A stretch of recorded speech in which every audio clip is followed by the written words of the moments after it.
For me, the immigration is personally, institutionally, and I think for the country, such an important issue. Yeah. But it strikes me that it just is important for us all to think about the economics of immigration. And I know there are at least a couple of migrants on the stage. There are probably many more in the audience. I certainly hope that while we've benefited from being the US, I hope we've given something back, Mauro. I don't know how you feel about that.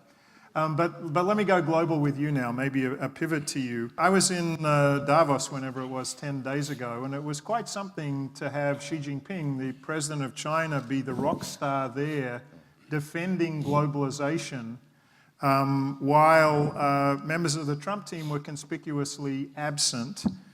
Then we had the word protection repeatedly used in the inauguration, and the president signed an executive order to get out of the Trans-Pacific Partnership in the first week. Globalization has been an American-led phenomenon. Absolutely. Are you concerned that at minimum there's a pause, or we really have the potential of an inflection point on the global economy and globalization today? Well, let's not call it globalization. Let's call it lack of protectionism, openness economic in the world, openness or something. Yeah. And some element of, I guess, reasonable policy making when it comes to movement of people, when it comes to movement of money, movement of goods and services, and all of that.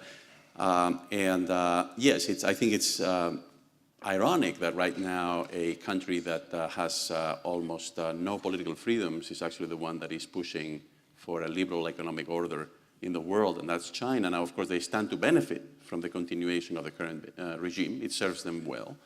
But I would say that it also serves the US reasonably well. I mean, I think lost in our discussion so far is the question, what are we trying to accomplish with protection? What are we trying to accomplish with a border adjustment tax? What are we trying to accomplish with any of these changes?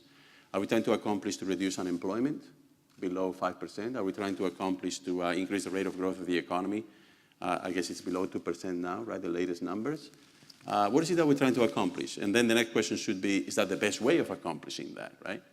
And one thing I would say is that all of this is clearly introducing uncertainties, and I don't think that's good.